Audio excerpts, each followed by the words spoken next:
పద్మ సరోవరాన్ని పునర్నిర్మిస్తున్నారు.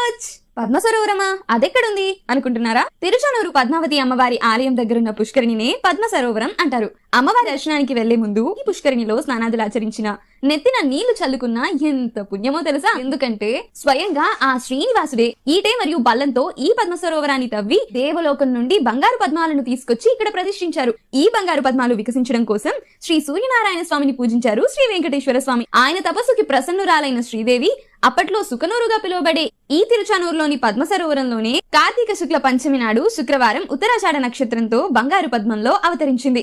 ఆ పద్మావతిని శ్రీనివాసుడు లక్ష్మి అనుజ్ఞతతో పెళ్లాడింది. సాక్షాత్తు శ్రీదేవియే పద్మావతి అమ్మవారిగా ఈ పుష్కరిణిలో అవతరించడం వలన ఈ పుష్కరిణిలోని నీటికి శక్తి ఎక్కువ. కాబట్టి మీరు గనక ఈసారి తిరుచానూరు సందర్శిస్తే పద్మ సరోవరంలో పుణ్య స్నానాదులు ఆచరించి సూర్యనారాయణ స్వామిని దర్శించడం మాత్రం మర్చిపోకండి. అమ్మ దర్శనం తర్వాతే తిరుమల వెంకటేశ్వరుడి దర్శనానికి అర్థం ఉంటుంది మరి.